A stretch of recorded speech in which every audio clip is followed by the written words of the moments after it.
So we had previously discussed that there had been certain causes which had led to World War scenario.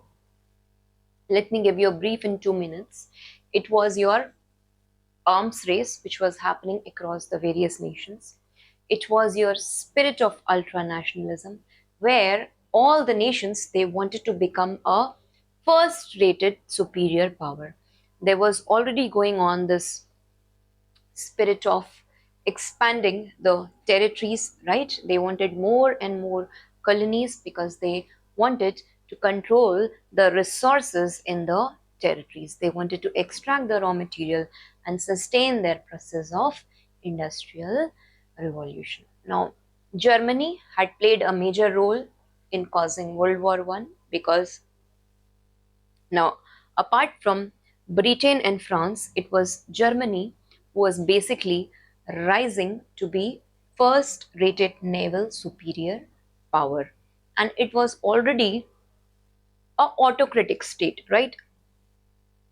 It was not a republic until then. So the ruler, the character of the ruler, Kaiser Wilhelm II, will notice over here is that he is of a military despot. He will enter into multiple secret alliances with lots of places nearby, right? And this is going to lead to fighting of the countries amongst themselves. Now understand, the world by 1914 was divided into two blocks. The first block over here is your Central Powers, which included Germany, Austria and Hungary, and Turkey. Now the world on the second part is under Britain, under England, under France, and under Russia, under USA, and under Serbia. So what happens? One of the Serbian person, he goes and he kills Archduke Ferdinand of Austria, and then in this retaliation, Austria attacks on Serbia. Austria is supported by Germany, and over here, France and England, they come to support Serbia. So I think this is in very detail. I have discussed it previously, but understand that what were the consequences we are going to discuss over here: the social consequence, the economic consequence, and the political consequence after the war, apart from the life of property and loss of lives. Okay. Another thing I have already discussed previously about the Treaty of Versailles, which had been a very humiliating treaty signed by Germany, and I had also discussed that how that treaty led to further starting of aggressive nationalism or narcissism in Germany, and further it led to spread of Second World War. Is it clear? Now let's very quickly see over here the political impact on the First World War. Here we notice that there has been end of this despotic monarchical form of government in Europe. It is said that in Germany, the autocratic ruler Kaiser Wilhelm II, he is abdicated, and further it is said that Germany becomes a Weimar Republic. We had picked up this word Weimar in our Indian constitution from German constitution. Is it clear? Austria and Hungary, they had been disintegrated into multiple small states. Ottoman Empire, which had strengthened, right, had been collapsed by this time, and Turkey, it emerged under the Ataturk. Is it clear? Now, apart from this, understand what is happening with end of this across the world. Now people want that they should be ruled by this law of the land, which is the constitution.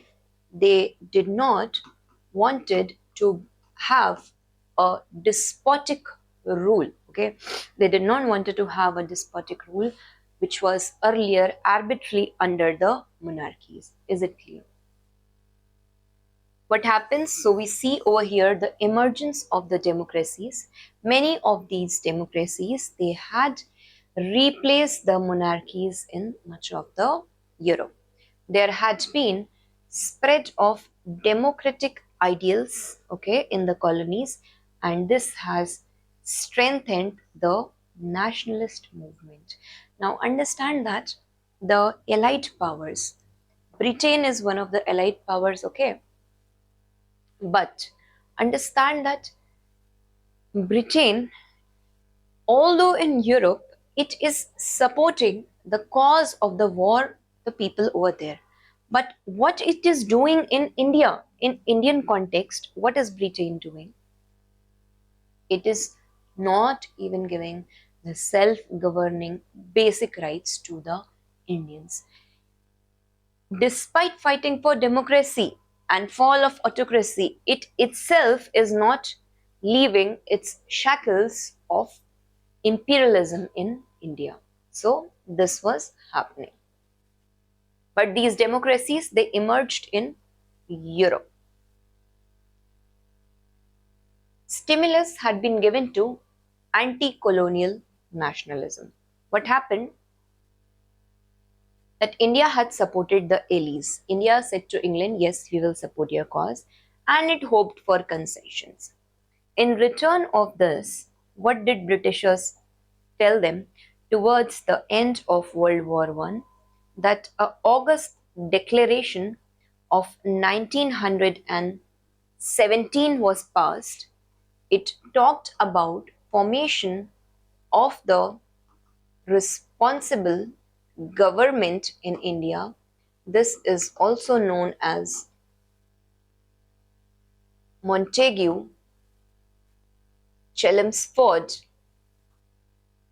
reform, right? What did we saw over here? That India, it had signed in context of this, that Treaty of Versailles we are signing, but after the war there was disillusionment because what happened, that this did not provide much of the concessions. They just provide extending the election rights, extending the separate electoral rates, some amount of imperial legislative reforms. Nothing much happened in this part. So what happened? This became a bone of contention, and in context of this, along with this, that time, it is said that government had also taken out Rowlatt Act. Right, it means that all the political prisoners, right, who will be retaliating against British government, they would be sent to jail without any ultimatum and there would be no bail. Is it clear? So such kind of very anarchical, stringent laws had come into India. One side they are giving us some concessions, and one side it is said carrot and stick. It's mentioned in spectrum, right? Apart from this, what happens that Mahatma Gandhi, he launches this non-cooperation movement because first of all, he wanted to give answer to Jallianwala Bagh massacre. Also, it is said that he had worked for strengthening of Hindu-Muslim unity by this time. Okay. What happened on context of this Rowlatt Act, Jallianwala Bagh massacre happened, and now since we had seen that in Turkey the Ottoman Empire had collapsed, it came under Ataturk. So the people or the Indian Muslims over here, they had supported the cause of Mahatma Gandhi. Is it clear? And therefore, non-cooperation movement based on Satyagraha and Ahimsa came forward. But one thing I would like to add here, that this could not survive long because The police station was burned down and Chora Chori happened in 1922, right, in Gorakhpur, which led to end of the movement. Apart from this, we notice Vietnam, Cambodia, Laos, and other colonies over here, right? They saw a rise of nationalistic movement across Europe. Okay. Apart from this, we also saw creation of international platforms. What happened? League of Nations had been formed on the context of Woodrow Wilson, or you can say he was one who initiated public administration on context of Woodrow Wilson's 14-point initiatives. Is it clear? Now, we had also seen that this League of Nations, it wanted collective security and diplomacy.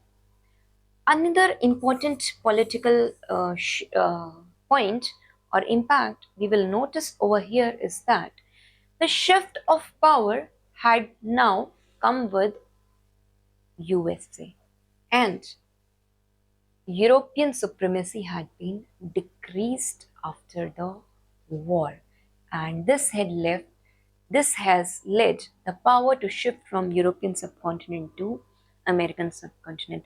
Irony is that approximately 50 years before this, it was 50 years and more, 1776.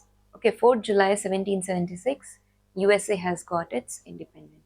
And in by November 1919, right? So it is approximately 150 years, more than 100 years, USA becomes a superior power. And who are these people in USA? These were the people who were itself sent from Europe. Is it clear?